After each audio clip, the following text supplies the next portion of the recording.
Hello दोस्तों, मेरा नाम है स्नेहाशीष पहाड़ी। आपको इस वीडियो लेक्चर में स्वागत करता हूँ। तो फिर हम इस वीडियो लेक्चर में पढ़ेंगे ब्राह्मणी सुल्तानेट के बारे में। जब हम ब्राह्मणी सुल्तानेट के बारे में डिस्कस करेंगे तब हमको तीन मेन पर्सपेक्टिव या फिर पॉइंट्स हमको ध्यान में रखना चाहिए। क्या वो ब्राह्मण्स के रिलेटेड है, क्या वो आर्ट एंड कल्चर को बहुत ज़्यादा प्रेफरेंस दे रहे हैं, या फिर क्या वो पेरिशियन लैंग्वेज को या फिर डिफरेंट काइंड ऑफ लैंग्वेज को प्रोपगेशन करने में उनका हाथ है या फिर हस्तक्षेप है। वो सारा हम इस वीडियो में डिस्कस करेंगे, ठीक है। तो फिर मेरा पिछला वीडियो था या फिर कॉइनेज क्या मीन्स डिफरेंट एंशिएंट हिस्ट्री में डिफरेंट कॉइन्स जो भी हुआ था वो अब मैं पिछला वीडियो में ही डिस्कस कर लिया था। लेकिन हम इस वीडियो में 69 नंबर क्वेश्चन जो कि ब्राह्मणी सुल्तानेट के या फिर ब्राह्मणी सुल्तानेट के बारे में कुछ डिस्कस करेंगे, ठीक है। तो फिर इससे आपको पता चल जाएगा कि कौन सा सुल्तानेट के पीरियड में क्या क्या यूजुअली हो रहा है, ठीक है। तो फिर उससे हमको क्या पता चलता है, यूजुअली उससे हमको पता चलता है कि मीन्स उनका आर्ट एंड कल्चर कैसा है, उनका लिविंग स्टाइल कैसा है, उनका एडमिनिस्ट्रेटिव या फिर एडमिनिस्ट्रेशन यूजुअली कैसा चल रहा था उस समय, वो हम इस वीडियो में डिस्कस कर लेंगे, ठीक है। तो फिर इधर से हम जान सकते हैं कि 69 नंबर क्वेश्चन में दिया गया है, consider the following about Brahmani sultanate. So अगर डिस्कस करेंगे ब्राह्मणी सुल्तानेट के बारे में, पहला नंबर स्टेटमेंट, दूसरा, तीसरा स्टेटमेंट में क्या दर्शाया है या फिर क्या दिया गया है कि the Brahmani sultanate were patrons of the Persian language, ठीक है। क्या है मीन्स पेरिशियन लैंग्वेज का बहुत बड़ा एक मीन्स क्या बोल सकते हैं, पेरिशियन लैंग्वेज का एक बड़ा means they usually prefer means Persian language को बहुत ज़्यादा प्रेफरेंस दे रहे थे उस समय उनके पास। वो जो भी बातचीत कर रहे थे उस समय ब्राह्मणी सुल्तानेट पेरिशियन लैंग्वेज को बहुत ज़्यादा प्रेफरेंस देते थे। तो उसी है statement number 1। Statement number 2 means art and craft या फिर art work, Bidri art work is often associated with kingdom. So कौन सा आर्ट वर्क यूजुअली रिप्रेजेंट करता है ब्राह्मणी सुल्तानेट को, वो है Bidri, BIDRI, Bidri art form और आर्ट वर्क जो कि प्रोसीडिंग है किसमें, या फिर ब्राह्मणी सुल्तानेट में, ठीक है। ब्राह्मणी सुल्तानेट में बिद्री आर्ट वर्क जो एक प्रोसीडिंग है, ठीक है, वो भी हम बोल सकते हैं। तीसरा स्टेटमेंट में क्या है, हिंदू को प्रिवेंट करते थे means taking part in Brahmani administration. Brahmani administration में हिंदू लोग को, या फिर इधर से आप देख सकते हो, आई विल बी अंडरलाइन पहले से ही कर चुका था, लेकिन आपको मीन्स ऐसा means I have to give some sufficient information, right. So that's the reason. So administration में उनका हस्तक्षेप था या फिर नहीं था, वही स्टेटमेंट 3 में दर्शाया है, ठीक है। या फिर जब तक मेरा लैंग्वेज या फिर मेरा लैंग्वेज जो कि मैं पढ़ाई करके आया था कि ब्राह्मणी लैंग्वेज या फिर ब्राह्मणी सुल्तानेट हिंदू लोग को उतना ज़्यादा प्रेफरेंस देते थे या फिर नहीं देते थे, उनका प्रोसीडिंग होता था या फिर नहीं होता था, उनको मीन्स उनका हस्तक्षेप हाथ रहता था या फिर नहीं रहता था, वो हमको पता नहीं है, अब तक हिस्ट्री में नहीं दर्शाया, ठीक है। तो फिर स्टेटमेंट नंबर 3 रॉन्ग है। ओनली स्टेटमेंट नंबर 1 and 2 या फिर 1 and 2 are the right answer, ठीक है। एक statement number 1 and statement number 2 ये दोनों ही राइट आंसर है, ठीक है। किसके उपरांत में या फिर किसके अंडर, वो है ब्राह्मणी सुल्तानेट के अंडर, ठीक है। दोनों स्टेटमेंट किसके अंडर यूजुअली आता है, ब्राह्मणी स्टेटमेंट के अंडर। ये दोनों स्टेटमेंट या फिर ये दोनों फॉलोइंग राइट है, ठीक है। एक है बिद्री आर्ट वर्क, दूसरा है पेरिशियन लैंग्वेज। दोनों का बहुत इंपॉर्टेंट रोल प्लेस किया है किसके अंडर, ब्राह्मणी सुल्तानेट के अंडर, ठीक है। उसके बाद हम पढ़ते हैं एडिशनल इंफॉर्मेशन के साथ एक्सप्लेनेशन। तो फिर अंत तक जरूर देखना क्योंकि बहुत ही इंपॉर्टेंट टॉपिक मैं बताने जा रहा हूँ ब्राह्मणी सुल्तानेट के बारे में, ठीक है। Only 1 and 2 are the right answer. वो क्यों राइट आंसर है वो हम एक्सप्लेनेशन पार्ट में पढ़ेंगे, ठीक है। तो फिर हम एक्सप्लेनेशन पार्ट में चले जाते हैं। या इधर आप देख सकते हो एक्सप्लेनेशन इसमें दिया गया है। एक्सप्लेनेशन इसमें 1, 2 और 3 का भी दिया गया है। तो फिर इधर देख सकते हो एडिशनल इन्फॉर्मेशन में भी आप देख सकते हो, बहुत सारा एडिशनल इन्फॉर्मेशन है। तो फिर अंत तक जरूर देखना, मैं means I am saying again and again, please watch the video till the end, such that you will get sufficient information about what I am saying and what I am doing. Okay, so without wasting time, let me move forward. Let me move some of the topics related to this. So अगर देख सकते हैं इधर explanation में, the Brahmani sultanate were patrons of Persian language. ठीक है, पार्टन्स of Persian language का एक बहुत बड़ा सुल्तानेट का डायनेस्टी चल रहा था. मीन्स हर एक पेर्शियन लैंग्वेज को ही बहुत बहुत बहुत प्रेफरेंस देते थे. उसके बाद were patrons and Persian language culture literature in some members. So usually उस समय में ही बहुत ज़्यादा प्रेफरेंस कल्चर एंड लिटरेचर को दे देते थे. कौन? ब्राह्मणी सुल्तानेट. सो इधर आप अंडरलाइन किया हुआ जो कि लेटर है वो आप देख सकते हो. Literature which is in Persian language means जो भी आर्ट एंड कल्चर जो भी होता था वो वेल रिवाइज्ड मीन्स पेर्शियन लैंग्वेज में था. पेर्शियन लैंग्वेज से मीन्स जो जिस सुल्तानेट में किंगडम था उस लैंग्वेज मीन्स उस समय कौन कौन सा पीपल कौन कौन सा लैंग्वेज यूज करते थे उस समय उनका लिटरेचर यूजुअली कंपोज होता था वही इसमें भी दिया गया है. ठीक है, उसके बाद आर्ट फॉर्म्स जब आएंगे, हैंडीक्राफ्ट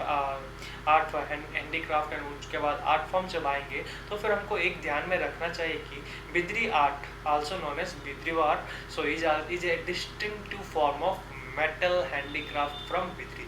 सो बिदार एक हैंडीक्राफ्ट है जिस समय ब्राह्मणी सुल्तानेट यूज करते थे. तो उसी समय कब 14th सेंचुरी में during rule of Brahmani sultanate. ठीक है, तो फिर बिद्री आर्ट फॉर्म भी राइट आंसर है. किसके अंडर यूजुअली हुआ आता है? वो है बिद्री आर्ट फॉर्म जो कि ब्राह्मणी सुल्तानेट के अंडर आता है. तो तीसरा है, मैं पहले ही बोल चुका था कि हिंदू लोग को उतना ज़्यादा एविडेंस मीन्स हस्तक्षेप जो कि हैंड कर देते हैं ना एडमिनिस्ट्रेशन पॉलिसी में, वो उनका उतना ज़्यादा नहीं था या फिर था. वो स्टेटमेंट नंबर 3 अभी तक पाया नहीं गया है. There is no special evidence, अभी तक एविडेंस नहीं मिला है. लेकिन हम एडिशनल इन्फॉर्मेशन में क्यों नहीं मिला है वो भी हम पढ़ लेंगे. ठीक है, तो फिर एडिशनल इन्फॉर्मेशन में पॉइंट 1 2 3 4 अदर आप देख सकते हो. Let me make a point, आपको पॉइंट करके भी बता दूंगा. पॉइंट नंबर 1 2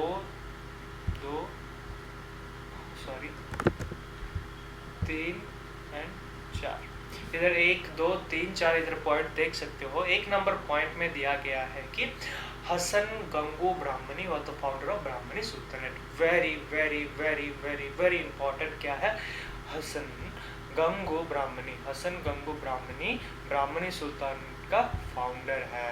ठीक है, फाउंडर ऑफ हसनी या फिर ब्राह्मणी सुल्तानेट या फिर किंगडम का फाउंडर कौन है? वो है हसन गंगू ब्राह्मणी.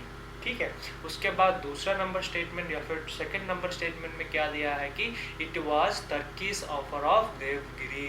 सो तर्कीस एक ऑफर किया गया है. It was a Turkish officer of Devagiri. तो देवगिरी का तर्कीस ऑफिसर ओके कौन है? हसन गंगू ब्राह्मणी देवगिरी का एक टर्किश ऑफिसर जिसके दौरान ही हम बोल सकते हैं पेर्शियन लैंग्वेज का फॉर्मेशन हुआ था.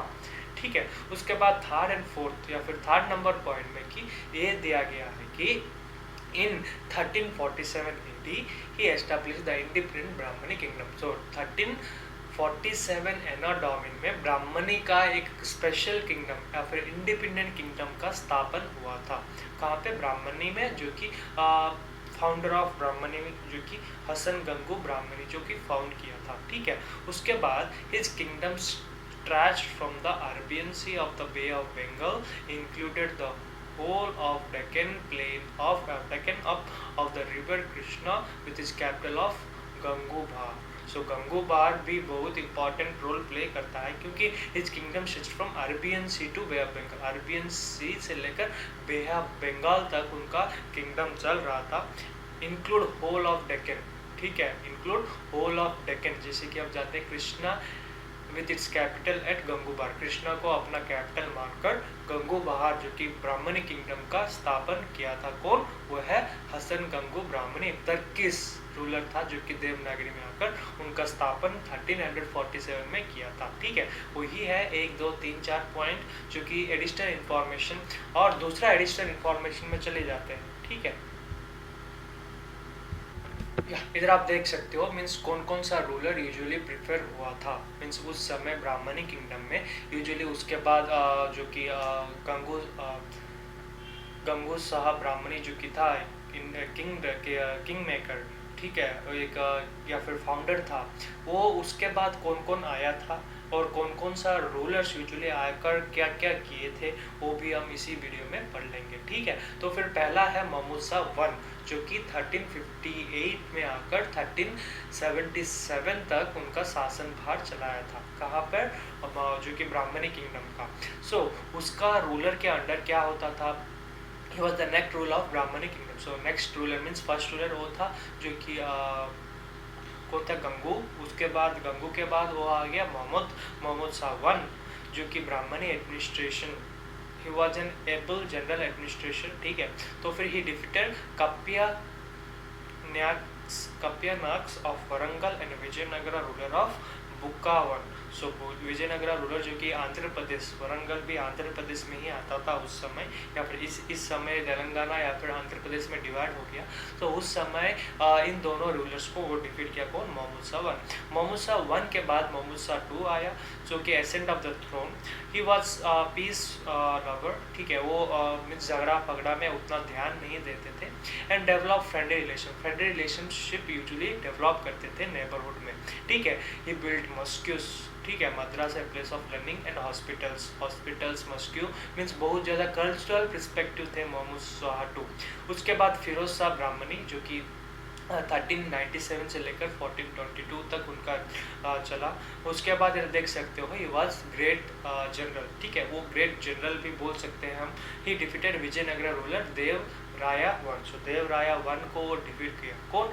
फिरोज शाह ब्राह्मणी। उसके बाद अहमद शाह जो कि 1422 से लेकर 1435 तक उनका किंगडम शासन भार चलाया था। मोहम्मद शाह सक्सेडेड फिरोज शाह ब्राह्मणी। फिरोज शाह ब्राह्मणी को सक्सेड किया कौन? Ahmad Shah. He was unkind and heartless ruler, जैसे कि औरंगजेब भी हम लिख सकते हैं एक एग्जाम्पल, ठीक है। कन्क्योर किंगडम ऑफ वरंगल को कन्क्योर कर दिया। Change capital of Gangubar to Bidar. Gangubar से लेकर बिदरा चेंज किया कौन? वो अहमद शाह, जो कि 1422 से लेकर 1435, ठीक है।